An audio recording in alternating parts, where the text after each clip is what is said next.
পুরনো দিনের কথা। পাহাড় আর ঘন জঙ্গলে ঘেরা একটি ছোট গ্রামে করিম নামে এক গরিব কাঠুরে থাকত। ভোরের নামাজ পড়ে সে নিজের কুঠার কাঁধে নিত এবং আল্লাহর নাম নিয়ে জঙ্গলে বেরিয়ে যেত। তার পায়ে ছিল ভাঙাচোরা চটি, গায়ে তালি দেওয়া কাপড়, কিন্তু মনে ছিল প্রশান্তি আর মুখে সবসময় থাকত আলহামদুলিল্লাহ। করিমের ঘরটি ছিল মাটি আর খড় দিয়ে তৈরি। স্ত্রী অসুস্থ থাকত আর দুই ছোট ছোট বাচ্চা ক্ষুধার জ্বালায় প্রায়ই কান্নাকাটি করত। কিন্তু করিমের ঈমান ছিল বড় মজবুত। সে বলত, রিজিক দেওয়ার মালিক আমি নই, আমার রব, আমি শুধু চেষ্টা করি। একদিন যখন সে জঙ্গলে কাঠ কাটছিল, তখন তার চোখে জল এসে গেল। সে আকাশের দিকে তাকিয়ে বলল, ইয়া আল্লাহ, আমার বাচ্চারা 3 দিন ধরে পেট ভরে খাবার খায়নি, তুমি রহমান ও রহিম। তার এই দোয়া গাছপালার মাঝে প্রতিধ্বনিত হল, যেন জঙ্গলও তার কষ্ট শুনতে পাচ্ছিল। ঠিক সেই মুহূর্তে হঠাৎ এক শীতল হাওয়া বয়ে গেল। পাতার মর্মর শব্দের মাঝে এক অদ্ভুত নূর বা আলো চমকে উঠল। করিম ঘাবড়ে গেল এবং নিজের কুঠার শক্ত করে ধরল। তখনই সামনে ধোয়া থেকে এক সুন্দরী নারীর অবয়ব ফুটে উঠল। লম্বা গড়ন, উজ্জ্বল চোখ আর চুল যেন রাতের কালো চাদর। সে কোনো সাধারণ নারী ছিল না, সে ছিল এক জিন জাতি। সে মৃদু স্বরে বলল, ভয় পেও না হে মানুষ, আমি তোমার আর্তনাদ শুনে এসেছি। আমি কোনো শত্রু নই, বরং সেই রবের মাখলুক বা সৃষ্টি, যিনি তোমাকে সৃষ্টি করেছেন। করিম কাঁপতে কাঁপতে বলল, যদি তুমি সত্যিই আল্লাহর বান্দি হও, তবে বলো তুমি আমার ডাক কিভাবে শুনলে? জিনজাতি হেসে জবাব দিল, ইবাদতে বের হওয়া প্রতিটা দীর্ঘশ্বাস আর শুদ্ধ মনের দোয়া আসমান পর্যন্ত পৌঁছায়। আজ তোমার আহাজারি আমাকে জাগিয়ে দিয়েছে। করিমের চোখে আশার আলো ফিরে এলো, কিন্তু সে সাহস করে বলল, আমার বাচ্চাদের জন্য শুধু দুবেলা খাবারের ব্যবস্থা চাই, সোনাদানা বা রাজপ্রাসাদ চাই না, শুধু এতটুকু যেন তারা ক্ষুধার্ত অবস্থায় না ঘুমায়। জিনজাতি তার সরলতা দেখে বলল, তুমি ধন সম্পদ চাইলে না, শুধু সন্তানদের জন্য দোয়া করলে, এটাই তোমার সততা। এবার দেখো তোমার সবরের ইনাম কেমন পাও। সে মাটি থেকে কিছুটা ধুলো নিয়ে ফুঁ দিল। মাটি সোনার মুদ্রায় বদলে গেল। সে কাঠুরেকে বলল, এসব তোমার জন্য নয়, তোমার বাচ্চাদের জন্য। তবে মনে রেখো, আসল বরকত সোনার উপায় নয়, আল্লাহর নামে। করিম কেঁদে ফেলল। সে সেজদায় লুটিয়ে পড়ে বলল, ইয়া রব, তুমি আমার সম্মান রক্ষা করলে, আমাকে পথভ্রষ্ট করো না। জিনজাতি তাকে দেখতে থাকল। তার মনে মানুষের প্রতি ভালোবাসা আর দয়ার এক স্ফুলিঙ্গ জ্বলে উঠল। করিম সেদিন যখন বাড়ি ফিরল, তার হাতে কাঠ কম ছিল, কিন্তু মনে ছিল এক অজানা শান্তি। ঝোলায় থাকা সোনার মুদ্রাগুলো যখন সে স্ত্রীর সামনে রাখল, তার স্ত্রী ফুপিয়ে কেঁদে উঠল, আরে এসব কোথা থেকে এলো? সে কম্পিত কণ্ঠে জিজ্ঞেস করল। করিম মাথা নিচু করে বলল, আমি দোয়া করেছিলাম আর আল্লাহ আমার বাচ্চাদের ক্ষুধা মেটানোর উপায় পাঠিয়ে দিয়েছেন। স্ত্রীর পক্ষে বিশ্বাস করা কঠিন হচ্ছিল, কিন্তু বাচ্চাদের হাসি দেখে তার মন গলে গেল। সেদিন রাতে অনেকদিন পর তাদের ঘরের উনুন জ্বলল এবং সবাই পেট ভরে খাবার খেল। সকাল হল, করিম আবার কুঠার নিয়ে জঙ্গলে গেল, কিন্তু এবার তার মনে এক অদ্ভুত টান ছিল, যেন কেউ তাকে ডাকছে। সেই একই জায়গা, একই গাছ, একই নিস্তব্ধতা। হঠাৎ সেই শীতল হাওয়া, সেই উজ্জ্বল ধোঁয়া আর সেই জিনজাদি সামনে এসে দাঁড়াল। সে হেসে বলল, তো মানুষ, তোমার বাচ্চাদের পেট ভরেছে তো? করিম নত হয়ে জবাব দিল, হ্যাঁ, আর আমি তোমার প্রতি কৃতজ্ঞ, তবে আসল শুক্রিয়া তো আল্লাহরই প্রাপ্য। জিনজাদির চোখে এক অন্যরকম আভা ফুটে উঠল। সাধারণত মানুষ যখন নেয়ামত পায় তখন তার রবকে ভুলে যায়, কিন্তু তুমি আলাদা। করিম সাহস করে জিজ্ঞেস করল, তুমি কে আর কেন আমাকে সাহায্য করছ? জিনজাদি দীর্ঘশ্বাস ফেলে বলল, আমি এক জিন কবিলার মেয়ে, আমাদের মানুষের কাছে যাওয়া নিষেধ, কিন্তু মাঝে মধ্যে যখন কোনো মানুষের দোয়া আসমান চিরে দেয়, তখন আমরাও সেই টান অনুভব করি। তোমার দোয়ায় সেই সততা ছিল। করিম চুপচাপ তার কথা শুনছিল। তার মুখে বিস্ময় ছিল, কিন্তু ভয় কমে গিয়েছিল। দিন কাটতে লাগল। করিমের ঘর এখন আর অভাবই নেই, কিন্তু প্রতিবার যখন সে জঙ্গলে যেত, জিনজাদির সাথে তার দেখা হতো। তাদের মধ্যে কথা হতো মানবতা, ধৈর্য এবং আল্লাহর কুদরত নিয়ে। একদিন জিনজাদি নিচু স্বরে বলল, করিম, মানুষ আর জিন একে অপরের খুব কাছে হতে পারে, আবার অনেক দূরেও। আমাদের মাঝে দেওয়াল আছে, কিন্তু কখনো কখনো মন সেই দেওয়াল ভেঙে ফেলে। করিম তার চোখের দিকে তাকিয়ে দেখল তার হৃৎস্পন্দন বেড়ে গেল। তুমি এসব কথা কেন বলছ? জিনজাদি নজর নিচু করে বলল, কারণ তোমার মাঝে আমি সেই সত্য দেখেছি যা শত শত বছরেও জিনদের মাঝে দেখিনি। আমি তোমার বাচ্চাদের ক্ষুধা মেটাতে এসেছিলাম, কিন্তু এখন আমার মনে তোমার জন্য এক অদ্ভুত টান সৃষ্টি হয়েছে। করিম ঘাবড়ে গিয়ে বলল, এই পথ ঠিক নয়, তুমি আর আমি দুই জগতের। জিনজাদি হেসে বলল, সত্যি, কিন্তু কখনো কখনো আত্মার সম্পর্ক শরীরের চেয়ে বড় হয়। করিম চিন্তায় ডুবে গেল। একপাশে তার স্ত্রী ও সন্তান, অন্য পাশে এই রহস্যময়ী জিনজাদি, যার হৃদয় এখন তার জন্য স্পন্দিত হচ্ছে। সেদিন রাতে যখন সে বাড়ি ফিরল, স্ত্রী জিজ্ঞেস করল, তুমি এত চুপচাপ কেন? জঙ্গলে কি কিছু হয়েছে? করিম চোখ সরিয়ে বলল, কিছু না, শুধু ভাবছি আল্লাহর দুনিয়া কত অদ্ভুত। পরের দিন আবার জঙ্গলে দেখা হল। এবার জিনজাদি বলল, করিম, যদি তোমার ভয় লাগে তবে আমি আর আসব না, কিন্তু যদি তুমি চাও তবে আমার সাহায্য শুধু খাবারের মাঝে সীমাবদ্ধ থাকবে না। আমি তোমার সাথে থাকতে পারি। করিমের বুক ধড়ফড় করতে লাগল। তোমার সাথে? কিন্তু কিভাবে? তোমার জগৎ তো আলাদা।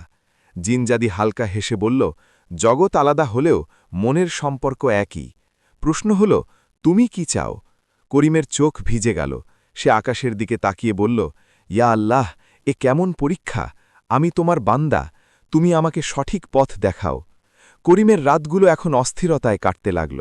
নামাজে দাঁড়ালে তেলাওয়াতের মাঝে তার মন বারবার জঙ্গল আর সেই জিনজাদির দিকে চলে যেত। সে ভয়ও পেত, আবার এক অদ্ভুত মায়াও অনুভব করত। তার স্ত্রী কিছু বুঝতে পারত না, কিন্তু নারীর মন খুব গভীর হয়। সে একদিন ধীরে ধীরে বলল, করিম, তুমি আগের মতো নেই, তোমার চোখে এখন অন্য কোনো গল্প আছে। আল্লাহকে ভয় করো, যেন তুমি পথ না হারিয়ে ফেলো। করিমের বুক কেঁপে উঠল। সে স্ত্রীর থেকে চোখ সরিয়ে বলল, না, আমি ভুল কিছু করছি না, শুধু আল্লাহর রহমতের কথা ভাবছি। কিন্তু তার মনে তখন তুফান চলছিল। পরদিন সকালে সে আবার জঙ্গলে পৌঁছল। জিনজাদি আগেই তার জন্য অপেক্ষা করছিল। তার চোখে এক গভীরতা ছিল, যেন যুগান্তরের কষ্ট লুকিয়ে আছে। করিম বলল, তুমি আমার সাথে এই সম্পর্ক কেন জুড়তে চাও? তোমার শক্তি আছে, রূপ আছে, তোমার নিজের বংশ আছে। আমি তো শুধু এক গরিব কাঠুরে।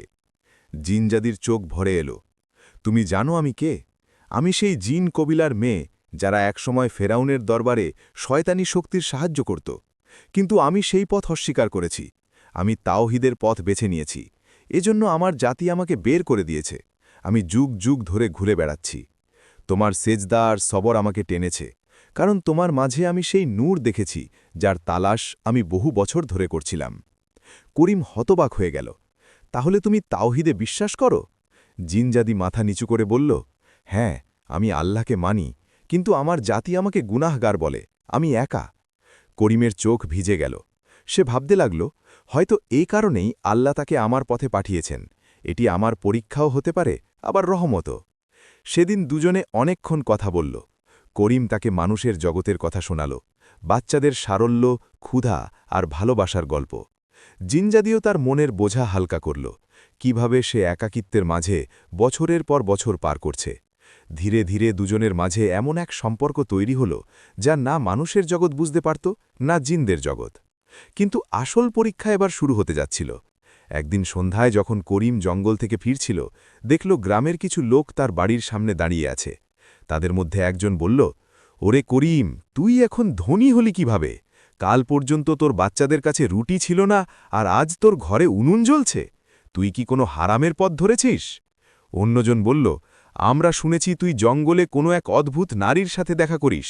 লোকে বলে সে মানুষ নয়। করিমের বুক ধরফর করতে লাগল। ভয়ে তার কপালে ঘাম জমল। স্ত্রী আতঙ্কিত হয়ে তার দিকে তাকাল। করিম ধৈর্য ধরে জবাব দিল, আমি সেই মানুষই আছি যে কাল ছিলাম, আমার রবও সেই আছেন যিনি কাল ছিলেন, শুধু তার রহমত আমার অবস্থা বদলে দিয়েছে। লোকেরা সন্দেহের চোখে তাকিয়ে চলে গেল, কিন্তু গ্রামে কথা রাষ্ট্র হয়ে গেল। করিম রাতে অস্থির হয়ে জঙ্গলে গেল এবং জিনজাদিকে বলল, তোমার আসার পর আমার জীবন বদলে গেছে, কিন্তু এখন লোকে প্রশ্ন তুলছে, যদি সত্য সামনে আসে তবে আমার স্ত্রী সন্তানরা অপমানে ডুবে যাবে। আমি কি করব? জিনজাদি তার চোখের দিকে তাকাল। তার কণ্ঠ ভারী হয়ে এলো। এজন্যই বলছিলাম, মানুষ আর জিনের মধ্যে সম্পর্ক সহজ নয়। যদি তুমি চাও তবে আমি চিরকালের জন্য চলে যাব। করিমের নিঃশ্বাস আটকে গেল। মন চিৎকার করে উঠল, না, যেও না, কিন্তু মুখ দিয়ে কথা বের হল না। তার চোখ থেকে জল পড়ল। যেও না, কিন্তু আমাকে পথভ্রষ্ট করো না। আমি আল্লাহর বান্দা, আমার ঈমানই আমার সম্পদ। জিনজাদি তার চোখের জল মুছে দিয়ে বলল, তাহলে শোনো, এবার আসল পরীক্ষা শুরু হবে। আমার জাতি আমার খবর পেয়ে গেছে। তারা যদি তোমাকে দেখে ফেলে তবে তোমার পৃথিবী ওলটপালট করে দেবে। করিম শিউরে উঠল। তাহলে এখন? জিনজাদি আকাশের দিকে তাকিয়ে বলল, এখন তোমার সবর আর আমার ঈমানের লড়াই শুরু হবে। করিম সেই রাতে এপাশ ওপাশ করতে লাগল। তার মনে অনেক ঝড় উঠছিল। একদিকে আল্লাহর ভয়, অন্যদিকে জিনজাদির প্রতি ভালোবাসা আর তার অসহায়ত্ব। ভোরের আজান হতেই সে হাত তুলে দোয়া করল, ইয়া আল্লাহ, আমাকে এই পরীক্ষায় সফল করো, আমার ঈমানকে মজবুত রাখো। সেদিন যখন করিম জঙ্গলে পৌঁছল, পরিবেশ অন্যরকম ছিল। গাছপালার মাঝে এক অদ্ভুত নিস্তব্ধতা। পাখিদের ডাক বন্ধ, বাতাসও যেন ভারী হয়ে আছে। হঠাৎ সেই ধোঁয়া উঠল, কিন্তু এবার খুব তীব্র। জিনজাদি একা ছিল না, তার পিছনে দুটি ছায়া দাঁড়িয়েছিল। দীর্ঘদেহী, চোখে আগুনের মতো আভা, মুখে রাগ। করিমের বুক কেঁপে উঠল। তাদের মধ্যে একজন গর্জে উঠে বলল, হে মানুষ, তুই আমাদের জাতের মেয়ের কাছে কেন এসেছিস? তোর কি মরতে ভয় লাগে না? করিম কুঠার শক্ত করে ধরল, কিন্তু তার কণ্ঠে ছিল ধৈর্য। আমি তাকে ডাকিনি, সে নিজে আমার রবের পক্ষ থেকে রহমত হয়ে এসেছিল। আমি শুধু এক গরিব মানুষ, যার একমাত্র সাহারা আল্লাহ। জিনজাদি সামনে এগিয়ে এসে বলল, এটা আমার সিদ্ধান্ত ছিল। আমি একে পছন্দ করেছি কারণ এর মাঝে সততা আছে। তোমরা সবাই আমাকে বর্জন করেছিলে, কিন্তু এই মানুষটি আমাকে আল্লাহর কথা মনে করিয়ে দিয়েছে। অন্য জিনটি রাগে চিৎকার করে বলল, তুই আমাদের সম্মান ধুলোয় মিশিয়ে দিলি। মানুষের সাথে সম্পর্ক করে আমাদের জাতিকে কলঙ্কিত করেছিস, এখন এর পরিণাম ভোগ করতে হবে। করিমের কলিজা কাঁপছিল, কিন্তু সে সেজদার মতো নিচু হয়ে বলল, আমার প্রাণ তোমাদের হাতে নয়, আমার রবের হাতে। যদি মৃত্যু লেখা থাকে তবে আমি সাবার করব, কিন্তু আমার বাচ্চাদের উপর দয়া করো। জিনজাদির চোখ থেকে অশ্রু ঝরতে লাগল। সে চিৎকার করে বলল, না, একে হাত দিও না। এই মানুষটি মানুষ নয়, আমার দোয়ার জবাব। দুই জিন যেই এগোতে শুরু করল, অমনি আকাশে বজ্রপাত হল। মেঘ থেকে এক অদ্ভুত আলো নেমে এলো, যেন কোনো নুরানি শক্তি পৃথিবীকে ঢেকে ফেলেছে। জিনরা চোখ ঢেকে পিছিয়ে গেল। সেই আলো থেকে এক ভারী কণ্ঠস্বর ভেসে এলো, যে আমার নামে দাঁড়িয়ে থাকে তাকে কোনো মাখলুক ক্ষতি করতে পারবে না। ফিরে যাও, নারী ও পুরুষের নিয়ত যদি পবিত্র হয় তবে আমার রহমত তাদের সাথে থাকবে।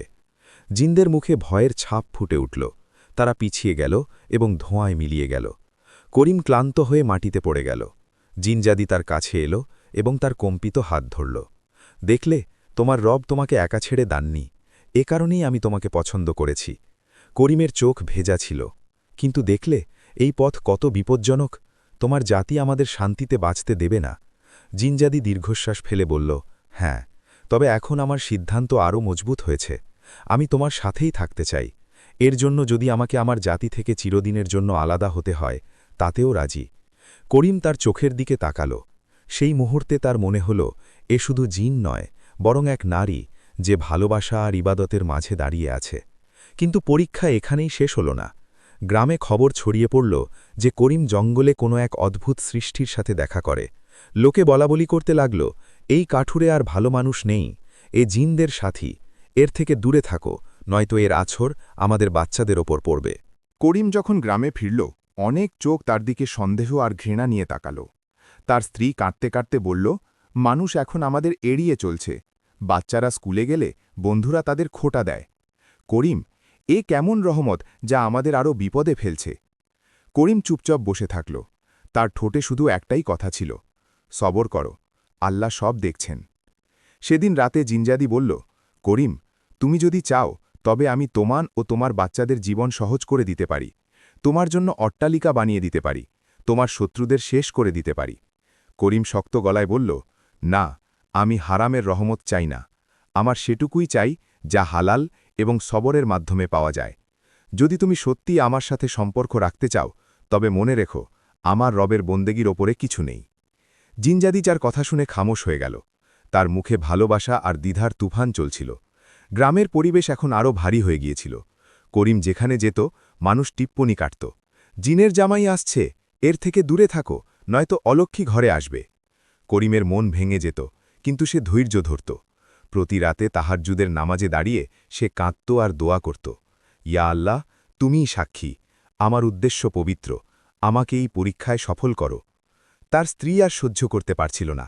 এক রাতে চোখের জল আটকে সে বলল, করিম, তোমার কারণে বাচ্চারা বদনাম হচ্ছে, মানুষ আমাদের ঘৃণা করে। যদি তুমি ওই জিনজাদির সাথে সম্পর্ক না তোলো, তবে আমাদের এই গ্রাম ছাড়তে হবে। করিম চুপ থাকল, তার কাছে কোনো উত্তর ছিল না। পরদিন সকালে জঙ্গলে জিনজাদি তার জন্য অপেক্ষা করছিল। তার চোখ লাল হয়েছিল, যেন সারা রাত কেঁদেছে। সে ধীরে ধীরে বলল, করিম, আমি তোমাকে বিপদে ফেলতে চাই না। যদি তুমি চাও, তবে আমি চিরকালের জন্য চলে যাব। করিম হড়বড় করে বলল, না, তুমি যেও না। তুমি আমাকে সেই সাহারা দিয়েছ যা মানুষের মাঝে কেউ দেয়নি। কিন্তু আমার স্ত্রী, আমার বাচ্চারা, তাদের কি হবে? তাদের ধৈর্য এখন ভেঙে যাচ্ছে। জিনজাদি দীর্ঘশ্বাস ফেলে আকাশের দিকে তাকাল। তবে শোনো, এবার সময় এসেছে, আমি আমার শেষ সিদ্ধান্ত নেই। হয় আমি আমার জাতি ছেড়ে তোমার সাথে মানুষের মাঝে থাকব, নয়তো তোমাকে ছেড়ে নিজের জগতে ফিরে যাব। করিমের চোখ ভিজে গেল।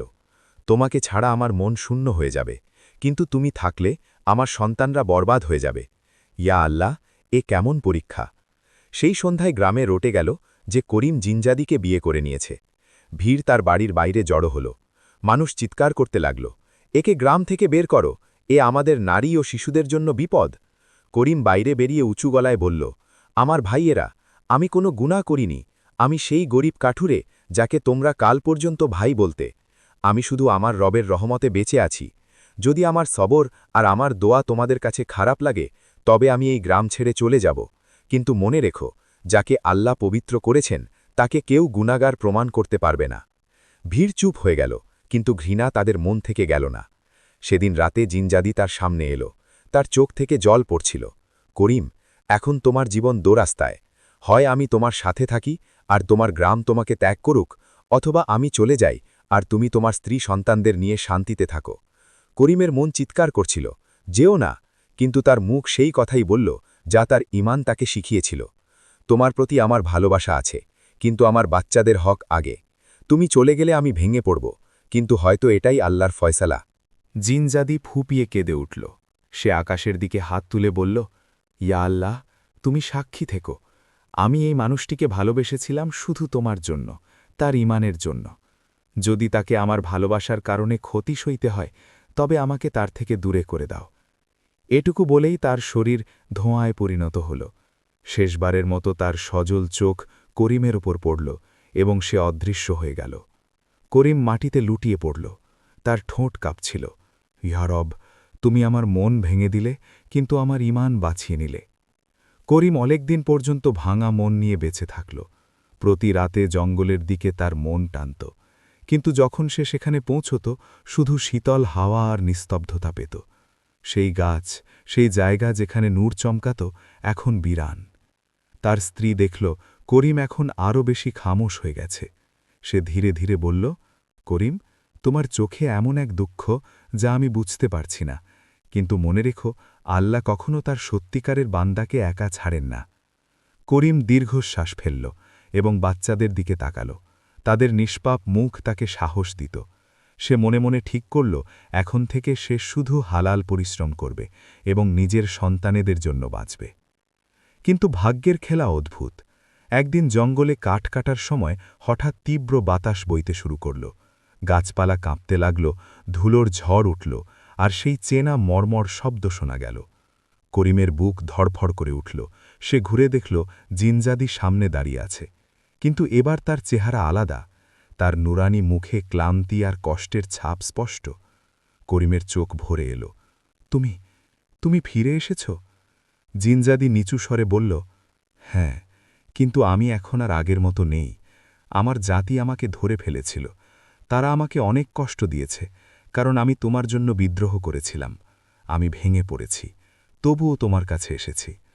করিমের মন গলে গেল। সে কম্পিত হাতে এগিয়ে গিয়ে বলল, কেন এলে তুমি? আমি তো তোমাকে ছেড়ে দেওয়ার সিদ্ধান্ত নিয়েছিলাম। তোমার জন্য আমি আমার ভালোবাসা কোরবানি দিয়েছিলাম। জিনজাদির চোখ থেকে জল গড়িয়ে পড়ল।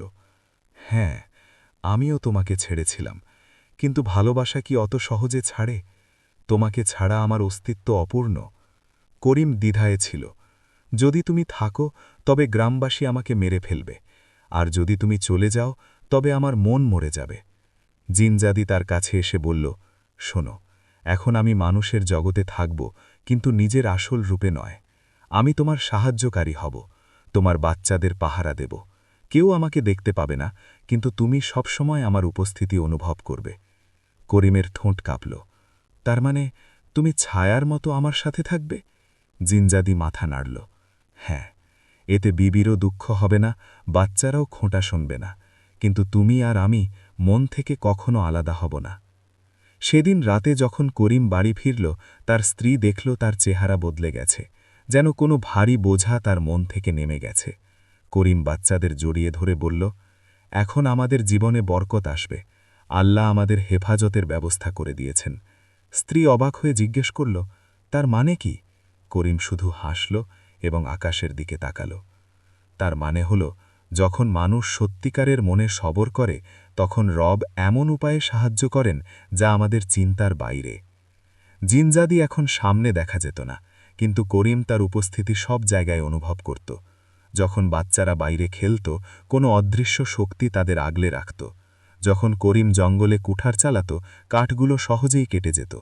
আর যখন সে নামাজে সেজদা করত, মন থেকে এক মিষ্টি আওয়াজ আসত, আমি তোমার সাথে আছি। গ্রামবাসীদের সন্দেহ আর ঘৃণা তখনও পুরোপুরি শেষ হয়নি। জিনজাদি অদৃশ্য হয়ে গেলেও গুজব আরও বেড়ে গেল। লোকে বলাবলি করত, করিমের ওপর জিনের আছর আছে, তার বাচ্চাদের দেখো, যেন কোনো অমানসিক শক্তি তাদের পাহারা দিচ্ছে। যদি একে গ্রাম থেকে না বের করি, তবে আমাদের সবার ওপর বিপদ আসবে। ধীরে ধীরে কিছু লোক জড়ো হয়ে তার বিরুদ্ধে ষড়যন্ত্র করতে লাগল। একদিন যখন করিম জঙ্গলে কাঠ কাটছিল, গ্রামের ৪-৫ জন লোক তার পিছু পিছু এলো। তাদের মধ্যে একজন খোঁটা দিয়ে বলল, এরে করিম, সত্যি করে বল, তুই কোন মাখলুকের সাথে মিশেছিস? তোর কাছে এত বরকত কোথা থেকে আসে? করিম দীর্ঘশ্বাস নিল এবং শান্ত গলায় বলল, বরকত অন্য কারো থেকে নয়, শুধু আমার রবের থেকে। আমি সেই মানুষই আছি যে আগে ছিলাম, পার্থক্য শুধু এটাই যে এখন আল্লাহ আমাকে সাহায্য করছেন। অন্য এক লোক চিৎকার করে বলল, মিথ্যেবাদী, তুই নিশ্চয়ই কোনো জিনের সাথে সওদা করেছিস, আমরা তোকে এভাবে ছাড়ব না। তারা তার ওপর চড়াও হওয়ার চেষ্টা করল, কিন্তু তখনই গাছপালার মাঝ থেকে তীব্র বাতাসের ঝাপটা এলো। বালি আর শুকনো পাতা তাদের চোখে ঢুকে গেল, সবার হাত কাঁপতে লাগল, আর কুঠারগুলো তাদের পা থেকে দূরে ছিটকে পড়ল। করিম আলতো করে বলল, দেখলে, মানুষ যদি জুলুম করে, আল্লাহ নিজে তার বান্দার হেফাজত করেন। গ্রামবাসীরা ভয়ে পিছিয়ে গেল, কিন্তু তাদের মনে সন্দেহ আরও বেড়ে গেল। সেদিন রাতে করিম একা বসেছিল। সে ধীরে ধীরে বলল, তুমি ওখানে ছিলে না? আর বাতাসে এক নরম ফিসফিসানি শোনা গেল, হ্যাঁ, আমি ছিলাম। আমি তোমাকে একা ছাড়ি কিভাবে? করিমের চোখ ভিজে গেল। তুমি আমার জন্য এত কষ্ট কেন পাচ্ছ? যদি তোমার জাতি জানতে পারে, তবে... জিনজাদির আওয়াজ মনের ভেতর প্রতিধ্বনিত হল, আমার এখন আর পরোয়া নেই। তোমার বাচ্চাদের হাসি দেখলে মনে হয় আমার ১০০ বছরের পথচলা সার্থক হয়েছে। গ্রামবাসীরা আর চুপ থাকতে পারল না। তারা ঠিক করল, কাল সকালে পঞ্চায়েত ডাকা হবে। সবাই জড়ো হল। বয়স্ক সরপঞ্চ, প্রধান, ঘোষণা করলেন, করিম, তোর ব্যাপারে পুরো গ্রামে চর্চা হচ্ছে। লোকে বলে তুই জিনের সাহায্যে চলছিস। সত্যি কথা বল, নয়তো তোকে গ্রাম থেকে বের করে দেওয়া হবে। করিম উঠে দাঁড়াল। তার চেহারা ক্লান্ত ছিল, কিন্তু কণ্ঠে ছিল এক অদ্ভুত শক্তি। আমি কখনো কারো সাথে প্রতারণা করিনি। আমি রোজ সেটাই করি যা একজন কাঠুরে করে। জঙ্গলে যাই, কাঠ কাটি, আর নিজের বাচ্চাদের পেট পালি। কিন্তু হ্যাঁ, আমি এটা মানি যে আল্লাহ আমার সাহায্যের জন্য কোনো মাধ্যম পাঠিয়েছেন। তবে তাতে আমার কি দোষ? পুরো গ্রামে নিস্তব্ধতা নেমে এলো। কিছু লোক প্রভাবিত হল, কিন্তু কেউ কেউ তখনও জেদ ধরে রইল। ঠিক সেই রাতে জিনজাদি তার সামনে এলো। তার মুখে দুশ্চিন্তা ছিল। করিম, পরিস্থিতি এখন আরও বিপজ্জনক হচ্ছে। তুমি চাইলে আমি এই গ্রামবাসীদের ভয়ে দেখিয়ে চুপ করিয়ে দিতে পারি। করিম মাথা নাড়ল, না, ভয়ে দেখিয়ে কখনো বরকত আসে না। যদি সত্যি আমার সাথে থাকতে চাও, তবে আমাদের সবর আর সততা দিয়ে এই লড়াই লড়তে হবে। জিনজাদি অশ্রু সজল চোখে বলল, তোমার সবরই তোমার সবচেয়ে বড় শক্তি, আর এটাই আমাকে তোমার আরও কাছে টেনে আনে। করিম আকাশের দিকে তাকাল এবং মনে মনে বলল, ইয়া রব, এখন তুমিই আমাদের মধ্যে ফয়সালাকারী। সকাল হতেই পুরো গ্রামে শোরগোল পড়ে গেল। চত্বরে পঞ্চায়েত বসল। বাচ্চা, নারী, পুরুষ সবাই জমায়েত হল। সরপঞ্চ ঘোষণা করলেন, আজ ঠিক হবে করিম এই গ্রামে থাকবে কি থাকবে না। লোকে বলে ওর ঘরে জিনের ছায়া আছে, আমরা আমাদের সন্তানদের এমন আগুনে ফেলতে পারি না। করিম মাথা নিচু করে দাঁড়িয়েছিল। তার মনে আল্লাহর নাম ছিল। ভিড় টিপ্পনি কাটছিল, একে বের করো, এ জিন জাতির সাথী। করিম এক বুক নিঃশ্বাস নিয়ে বলল, যদি আমার দোষ এই হয় যে আমি আল্লাহর কাছে দোয়া করেছি আর তিনি আমাকে সাহায্য করেছেন, তবে হ্যাঁ, আমি গুনাহগার। কিন্তু মনে রেখো, মানুষের সাহায্য আল্লাহ চাইলে গাছ দিয়েও করতে পারেন, বাতাস দিয়েও পারেন, আবার জিন দিয়েও পারেন। আমার সবর আর ভালোবাসার সাক্ষী আমার রব। ভিড় ক্ষেপে উঠল। কিছু লোক লাঠি আর পাথর তুলতে শুরু করল। তখনই হঠাৎ প্রবল বাতাস বইতে শুরু করল। আকাশে মেঘ জমে গেল। চত্বরের মাঝখানে এক নুরানি কুয়াশা নেমে এলো, আর তার মধ্য থেকে জিনজাদির অবয়ব ফুটে উঠল। গ্রামবাসী আতঙ্কে পিছিয়ে গেল। বাচ্চারা তাদের মায়েদের কোলে লুকিয়ে পড়ল। জিনজাদি উঁচু গলায় বলিল, গ্রামবাসী শোনে নাও, আমি জিন, হ্যাঁ, কিন্তু এই মানুষটি আমার গুনাহ নয়, আমার ভালোবাসা। সে কখনো আমার কাছে সোনাদানা চায়নি, শুধু নিজের বাচ্চাদের পেট ভরার দোয়া করেছিল। আল্লাহর কসম, এর ঈমান এত পবিত্র যে আমার 100 বছরের পথ চলা এর ধৈর্যের কাছে হার মেনেছে। ভিড় একদম শান্ত হয়ে গেল। জিনজাদি আরও বলল, একে যদি গ্রাম থেকে বের করো তবে বুঝে নিও তোমরা আল্লাহর এক নেক বান্দাকে প্রত্যাখ্যান করছ। আমি কথা দিচ্ছি, এখন থেকে আর কখনো মানুষের চোখের সামনে আসব না। আমি ছায়া হয়ে একে পাহারা দেব, যেন এর বাচ্চাদের কখনো ক্ষুধার ভয় স্পর্শ না করে। তারপর সে করিমের দিকে তাকাল। তার চোখে জল ছিল। করিম, আমার ভালোবাসা এটাই যে আমি তোমার থেকে দূরে থেকেও তোমার দোয়ায় সামিল থাকব। আল্লাহ আমাদের সেই পথ দেখান যা তার হুকুমে আছে। এটুকু বলে এসে আকাশের দিকে হাত তুলল এবং দোয়া করল, ইয়া রব, এই মানুষকে বরকত দিও, এর সন্তানদের ঈমান আর রিজিক মজবুত করো, আর আমাকে এই কুরবানির ধৈর্য দাও।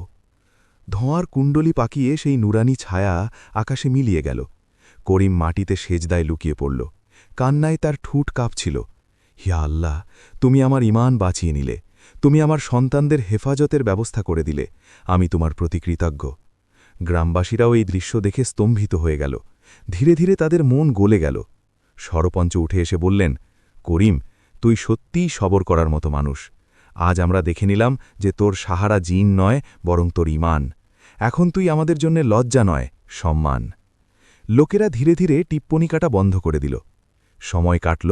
করিমের ঘর এখন বরকতে ভরে গেল। বাচ্চারা পড়াশোনা করে ভালো মানুষ হল। তার স্ত্রীর চেহারাও শান্তিতে উজ্জ্বল হয়ে উঠল। আর করিম যখনই রাতের নিস্তব্ধতায় নামাজ পড়ত, তার মন থেকে এক নুরানি আওয়াজ আসত, আমি এখনও তোমার সাথে আছি। তার চোখ ভিজে উঠত, কিন্তু ঠোঁটে শুধু এটাই থাকত, আলহামদুলিল্লাহ। আসল বরকত ধন সম্পদ বা জিনদের শক্তিতে নয়, ঈমান আর আল্লাহর উপর ভরসায় থাকে। যখন মানুষ শুদ্ধ মনে দোয়া করে, তখন রব তার জন্য এমন সব দরজা খুলে দেন যার আন্দাজ কেউ করতে পারে না।